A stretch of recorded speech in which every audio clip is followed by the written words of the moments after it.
নতুন ও কমলিনীকে অপমান করায় সকলের সামনে রেগে গিয়ে বর্ষার মুখে জামা ঘষে দিল নতুন ও বুবলাই। এমনটাই দেখতে পারবেন আজকের পর্বে। সম্পূর্ণটা জানতে ভিডিওতে লাইক দিয়ে দেখতে থাকুন। গল্পের শুরুতে আমরা দেখতে পারবো মিটির ভীষণে রাখতে শুরু করে নতুনের উপর।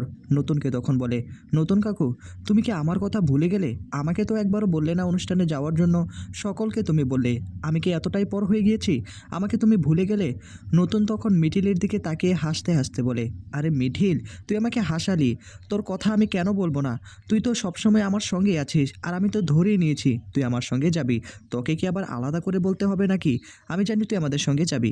মিঠিল তখন বলে, নতুন কাকু, তুমি একদম ঠিক কথাই বলেছ। কেউ যাক বা না যাক, কিন্তু আমি কিন্তু অবশ্যই তোমার সঙ্গে যাব। আমার সঙ্গে যাবে মিঠি, কাকিমা। কাকিমাকেও তো আমি সঙ্গে করে নিয়ে যাব। কি মিঠি, যাবি তো? কি কাকিমা, তুমি যাবে তো? তখনই কমলিনী মিঠিলের দিকে তাকিয়ে বলে, মিঠিল, আমি কি করে যাই বলো তো? এখন বাড়িতে আমার ছেলেটা ফিরে এসেছে, তার তো একটু দেখাশোনা করতে হবে। তোমরা যাও, আমি বরং পরে আরেকবার যাব। তখন আবার মিঠিল বলে, কাকিমা, তোমার এই কথাগুলো না আমার একদম ভালো লাগছে না। তুমি নতুন কাকুকে এভাবে অসম্মান কেন করো? নতুন কাকুকে কেন তুমি এরকম অসুবিধার মধ্যে ফেলে দিচ্ছ? কিছুই বুঝতে পারলাম না। নতুন কাকু বলেছে তোমাকে যাওয়ার জন্য, তুমি যাবে। নতুন কাকু তোমাকে গান গাইতে বলেছে, তুমি গান না গাও, অন্তত সেখানে অ্যাটেন্ড করতে পারো।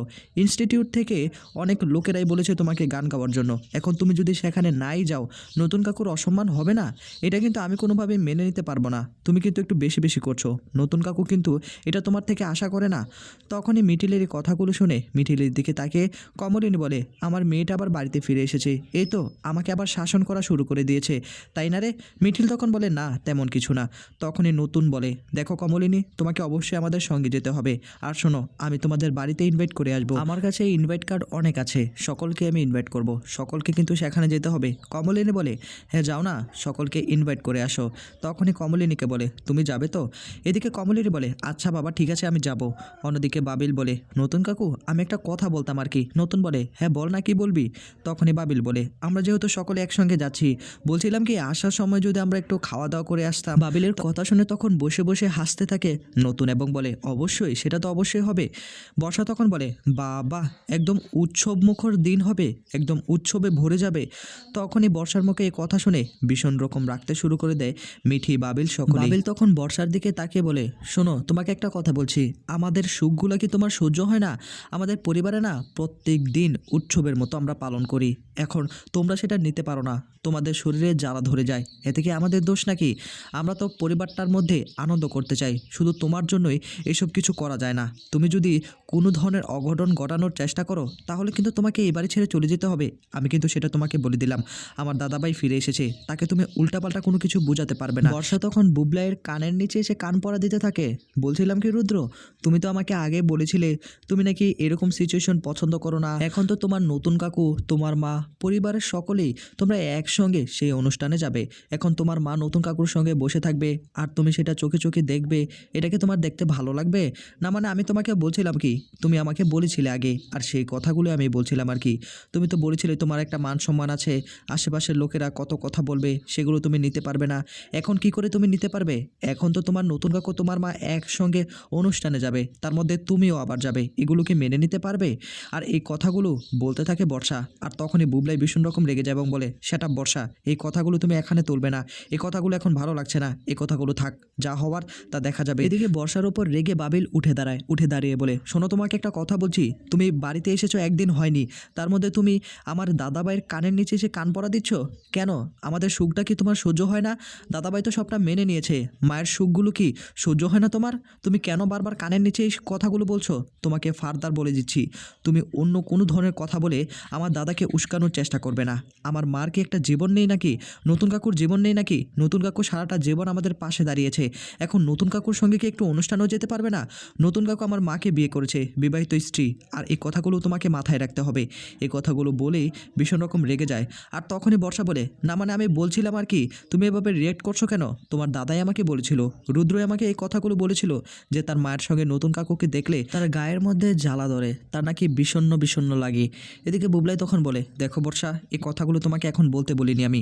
এই কথাগুলো তুমি বারবার আমার কানে নিচে কেন এসে বলছো? আমি কি তোমাকে বলতে বলেছি? আমি সব কিছু ভুলে যাওয়ার চেষ্টা করছি। প্লিজ তুমি এই কথাগুলো আর তুলবে না।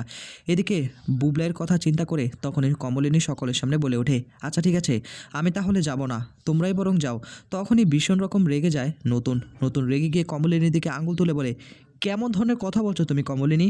তুমি এখন বললে যাবে, এখন বলছো যাবে না। কেন তুমি নিজের সিদ্ধান্তে এরকম অটল থাকতে পারো না? অন্যের একটা কথা শুনে তুমি সিদ্ধান্ত পাল্টে ফেলো।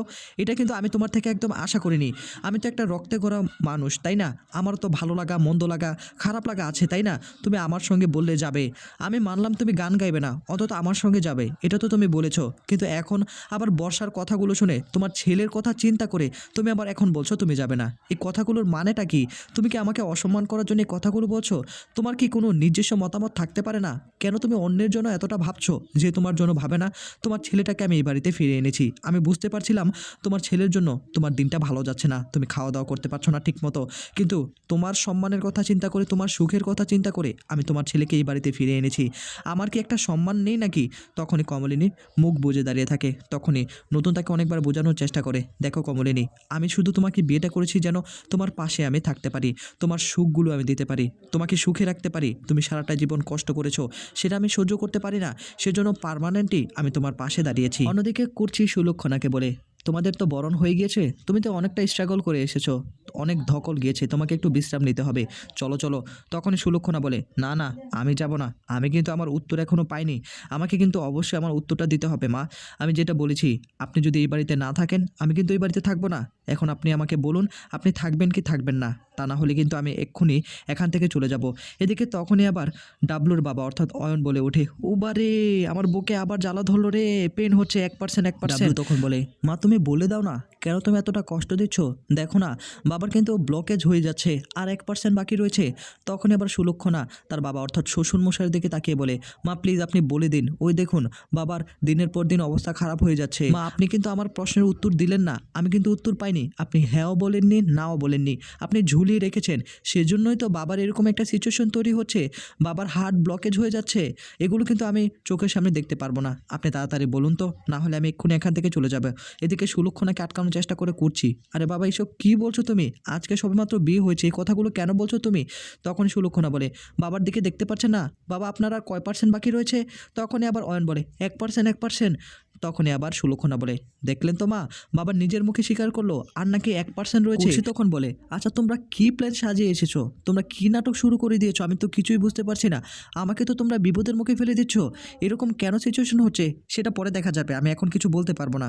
তখনই আবার ডাবলু বলে ওঠে, মা প্লিজ বলে দাও না, প্লিজ বলে দাও, তুমি তো আর জানো না সুলক্ষণাকে পেতে আমার যে কতটা স্ট্রাগল করতে হয়েছে, তুমি তো আর সবটা জানো না। এর আগে কী হয়েছিল জানো তো? সুলক্ষণা যখন জানতে পারে তোমার সঙ্গে আমার তেমন একটা বনিবনা নেই বা যোগাযোগ নেই, তখন আমাকে সুলক্ষণা বলেছে যে তার মায়ের সঙ্গে যার সম্পর্ক নেই, অর্থাৎ ছেলে এবং মায়ের মধ্যে যদি সম্পর্ক ভালো না থাকে, সেই ছেলে আবার কীভাবে নিজের বউকে আগলে রাখবে, তার সঙ্গে সংসার করবে, সেই জন্য এই বিয়েটা ভেঙে দেওয়ার চেষ্টা করেছিল। আমি তো অনেকটা বুঝিয়ে, আমি অনেকটা স্ট্রাগল করে তাকে আবার নিজের করে ফিরে পেয়েছি। এখন তুমি যদি এই কথাগুলো বলো তাহলে সে আবার চলে যাবে, আমার কপালটাই পড়ে যাবে। মা তুমি প্লিজ বলো, তুমি এই বাড়িতে থেকে যাবে? অন্যদিকে ডাবলুর সকল কাজিনরা বলে, যে যাই বলুক আমরা কিন্তু কোনোভাবে আজকে টাকা ছাড়া ছাড়বো না, অবশ্যই টাকা দিয়ে ঢুকতে হবে। সুলক্ষণা বলে, অবশ্যই, সেটা তো অবশ্যই হবে, সেটা তোমাদেরকে দিয়ে দেওয়া হবে, কিন্তু আমি আমার মায়ের মুখ থেকে এখনও উত্তরটা পেলাম না। কি মা, আপনি কি চান আমি চলে যাই? তখনই কুর্চি বলে, আহা এইসব কথা কী বলছো, আমি তো বললাম আমি দেখি কি করা যায়। সুলক্ষণা বলে, না না, এক্ষুনি আপনাকে উত্তর দিতে হবে। তখনই কুর্চি বলে, আচ্ছা ঠিক আছে বাবা, যেহেতু আমি ওই বাড়িতে অনেকটা বছর ছিলাম, চাইলেও তো ওই বাড়ি থেকে একবারে চলে আসতে পারি না, আমার তো কষ্ট লাগবে। তখনই অয়ন বলে, তার মানে তুমি বলতে চাচ্ছ তুমি ওইখানে থাকবে, তাই তো? তুমি তোমার বাপের বাড়িতে থাকবে? তখনই কুর্চি বলে, আহা আমার মুখের উপর কেন কথা বলো, আমার কথাটা আগে শেষ করতে তো দিবে নাকি?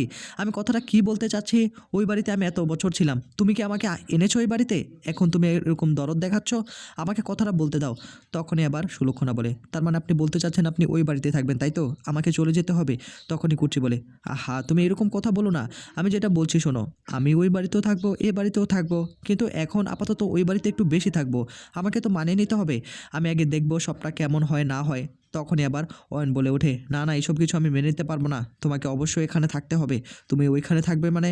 ডাবলু বলে, মা প্লিজ প্লিজ অনেকটা স্ট্রাগল করে এসেছি, প্লিজ আমার ভালো লাগছে না, তুমি প্লিজ এবার অন্তত বলে দাও তুমি এই বাড়িতে থাকবে। কুর্চি অনেকক্ষণ যাবৎ ভাবতে শুরু করে। সুলক্ষণা বলে, কী ব্যাপার মা, আপনি এরকম ভাবছেন কেন? কুর্চি বলে, আহা আমার তো একটা ভাবনা দরকার। আর তখনই আবার অয়ন বলে, দেখো আমার কিন্তু আর 1% ব্লকেজ বাকি রয়েছে, আমি কিন্তু শেষ হয়ে যাব। তখনই কুর্চি বলে, দেখো তুমি বারবার আমাকে এইভাবে ব্ল্যাকমেল করতে পারো না, আমারও কিন্তু অসুস্থ হয়, আমিও কিন্তু অসুস্থ। অন্যদিকে দেখা যাবে যে মিটিল কাকিমা অর্থাৎ কমলিনীর কাছে এসে দাঁড়ায় এবং বলে, কী ব্যাপার কাকিমা, তুমি এরকম কেন করছো? আমি কিছুই বুঝতে পারছি না। তুমি তো একটু আগে বললে নতুন কাকুর সঙ্গে তুমি যাবে, এখন আবার উল্টো কথা বলছো, এখন তুমি যাবে না তোমার ছেলের কথা চিন্তা করে? দেখো কাকিমা, আমি একটা কথা বলছি, তোমাদের বিয়ের ব্যাপারটা কিন্তু আমি সবটাই শুনেছি, বাবিল আমাকে ফোন করে সবটাই জানিয়েছে। এখন নতুন কাকু তোমাকে বিয়েটা করেছে, এখন তুমিও কিন্তু বিয়েতে রাজি ছিলে, তোমারও কিন্তু সম্মতি ছিল, দুজনের সম্মতিতেই বিয়েটা হয়েছে। এখন তোমরা দুজনেই যদি এরকম করো তাহলে কি করে হবে? একটা মানুষকে আর কতটা কষ্ট দেওয়া যায়? নতুন কাকু যথাসাধ্য চেষ্টা করছে তোমাকে সুখে রাখার জন্য, কিন্তু নতুন কাকুকে তুমি অসম্মান করে যাচ্ছ, এটা কিন্তু তোমার থেকে নতুন কাকু কোনোভাবে আশা করে না।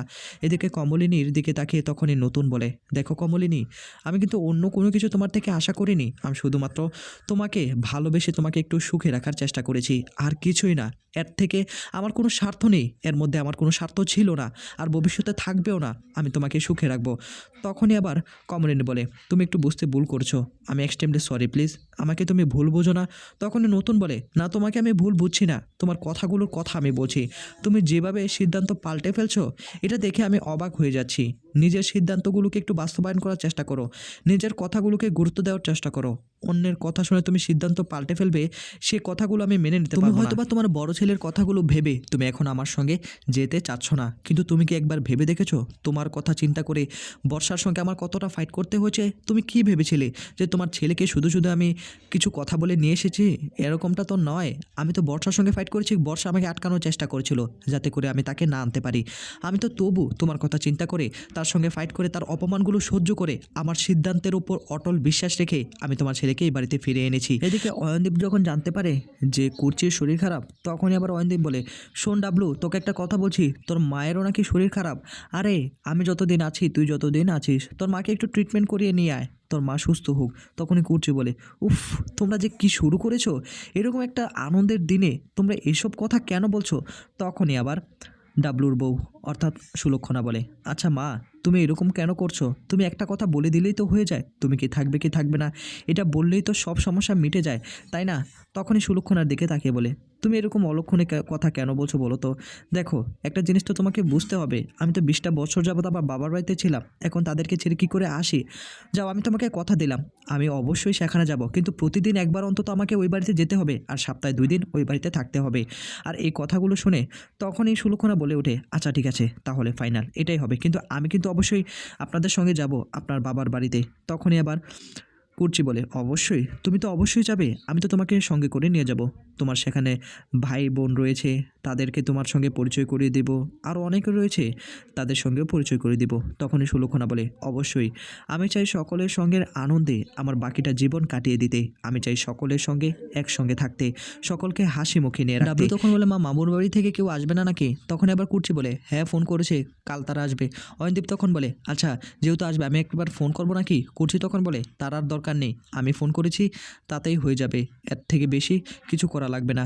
এদিকে তখনই বুবলাই উঠে দাঁড়ায়, বুবলাই উঠে দাঁড়িয়ে তখন নতুনের কাছে এসে দাঁড়ায়, নতুন কাকু, আমি তোমার মনের অবস্থাটা বুঝতে পারছি, আসলে মা যে কথাগুলো বলছে না সেটা মন থেকে বলছে না, সেটা আমার জন্য বলছে, আমি সেটা খুব ভালো করেই বুঝতে পারছি আমার কথা ভেবে। কিন্তু একটা কথা নতুন কাকু, আমি আসলে না এখনও সিচুয়েশনটার সঙ্গে নিজেকে মানিয়ে নিতে পারছি না, আমি আস্তে আস্তে নিজেকে বদলে ফেলবো, আমি আমার আগের রূপে ফিরে আসব, আমি ঠিক সকলকে বুঝতে পারবো, তুমি প্লিজ আমাকে একটু ক্ষমা করো, আর আমাকে একটু সময় দাও, সবটা আমার সামনে নিতে পারবো। তখনই নতুনের হাতে হাত রাখে নতুন, তখন বলে, আমি জানি বুবলাই, তুই নিজের ভুল বুঝতে পারবি খুব তাড়াতাড়ি। এই বলে তখন দুজন দুজনার কাছাকাছি চলে আসে। অন্যদিকে বুবলাই তখন তার মায়ের কাছে এসে বলে, মা তুমি যাবে, নতুন কাকুর সঙ্গে যাবে, আমার এতে আপত্তি নেই। আর তখনই কমলিনীও ভীষণই খুশি হয়ে যায়। আর তখনই নতুন বলে, আচ্ছা তাহলে আমি বাকি কার্ডগুলো ইনভাইট করে আসি তোমার বাপের বাড়িতে। এদিকে তখনই আবার ঠামি বলে, বলছিলাম কি বর্ষা, শোনো, তোমাকে একটা কথা বলি, সকলে যেহেতু যাচ্ছে তুমি কি যাবে না নাকি? তুমিও যাও না?